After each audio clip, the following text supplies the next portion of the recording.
जिलों के पुनर्गठन पर अपर मुख्य सचिव मलय श्रीवास्तव बोले, इंदौर संभाग पायलट प्रोजेक्ट जारी, जिलों ने सुझाव दिए। संभाग के प्रभारी ने शासन के निर्देशों और प्राथमिकता संबंधी योजनाओं की समीक्षा की। संभाग के कलेक्टर्स और प्रमुख अधिकारियों के साथ की गई समीक्षा बैठक के बाद मीडिया से बातचीत में बोले प्रभारी अपर मुख्य सचिव मलय श्रीवास्तव, जिलों के काम से संतुष्ट नजर आए। सरकार के जिलों के पुनर्गठन फैसले पर बोले श्रीवास्तव, इंदौर संभाग पायलट प्रोजेक्ट के तहत करेगा काम। जिलों ने अपने सुझाव दिए हैं, जल्द ही जनप्रतिनिधियों के साथ बैठेंगे। जिला पुनर्गठन जैसा आप अवगत हैं कि माननीय मुख्यमंत्री जी के निर्देश हैं। कुछ समय पूर्व लोकसभा चुनाव के पहले थानों की सीमाओं का पुनर्निर्धारण हुआ था और वो कंप्लीट भी हो गया था, लेकिन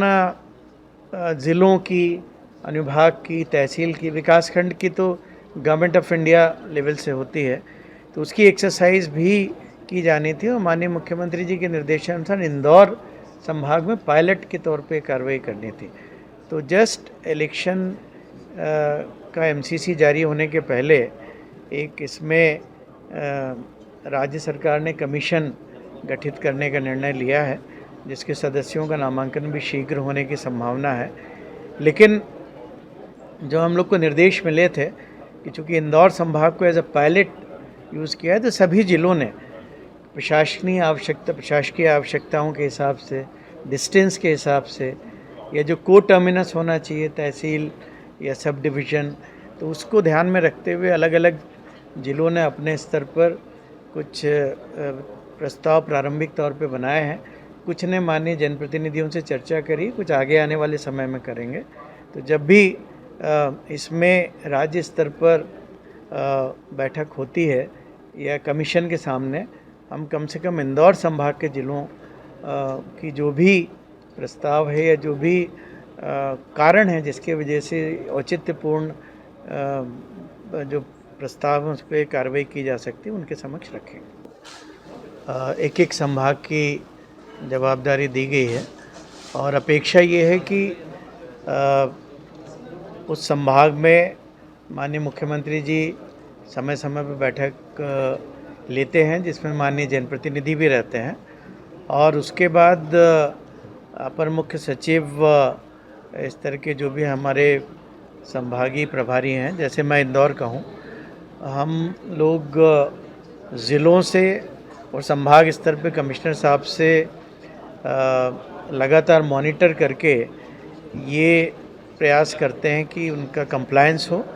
और अगर कुछ ऐसे इश्यूज़ हैं जिसमें कि स्टेट लेवल पे हमको दूसरे विभाग के वरिष्ठ अधिकारियों से टेकअप करना है, तो उसको हम टेकअप करते हैं। तो माननीय मुख्यमंत्री जी ने इंदौर संभाग की बैठक इस वर्ष के प्रारंभ में ली थी, 1 जनवरी को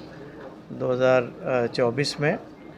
और उसके पहले मैंने भी बैठक ली थी, और उसके बाद भी मेरे द्वारा समय समय पर वीसी के माध्यम से बैठकें कलेक्टर्स और कमिश्नर के साथ ली गई हैं। अभी आचार संहिता के समाप्त होने के बाद माननीय मुख्यमंत्री जी ने और इसके पहले मुख्य सचिव जी ने भी समस्त अपर मुख्य सचिव लोगों के साथ भी बैठक करी है, और उसमें जो निर्देश दिए गए थे उसकी कंप्लायंस की समीक्षा भी करी है। उसी कड़ी में आज हमारे सभी कलेक्टर, सीओ ज़िला पंचायत, संभागीय अधिकारियों के साथ मैंने समीक्षा करी, और मुझे ये बताते हुए खुशी है कि अधिकांश प्रकरणों का में कारगर कार्रवाई हुई है, और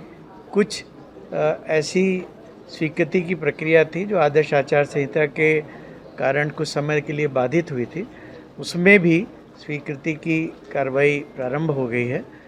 कुछ ऐसे प्रकरण हैं जिसमें अब चूँकि विधानसभा के सत्र, जैसे आप जानते हैं, 1 जुलाई से शुरू होने वाला है, बजट सत्र है, तो कुछ बजट के प्रावधान किए जाने हैं। तो इसीलिए मैंने भी इस विधानसभा सत्र के पहले ये समीक्षा रखी थी कि जो मुझे राज्य स्तर पर विभिन्न अधिकारियों से समन्वय करना है वो किया जा सके। तो उसके संबंध में काफ़ी विस्तार पूर्वक सकारात्मक चर्चा हुई है, और अभी जैसा कि आप सभी ने बड़ा अच्छा कवर भी किया है कि जल गंगा संवर्धन अभियान 5 जून से लगा के 16 जून तक माननीय मुख्यमंत्री जी के निर्देशानुसार पूरे प्रदेश में चलाया गया। ग्रामीण और शहरी क्षेत्र में काफ़ी सारे कार्य भी लिए गए। अभी आपने देखा होगा कि झाबुआ के जिला कलेक्टर ने एक छोटी सी बुकलेट भी तैयार कराई है, बाकी ज़िले भी तैयार करा रहे हैं। और माननीय मुख्यमंत्री जी के ये भी निर्देश प्राप्त हुए हैं आज कि इस कार्य को सतत जारी रखना है, और क्योंकि इसमें कई जगह वृक्षारोपण के कार्य भी लिए जाते हैं, तो 16 को समाप्त ना करके 25 तारीख तक या जब तक भी बारिश और मानसून ना आए तब तक इन कार्यों को भी जारी रखें।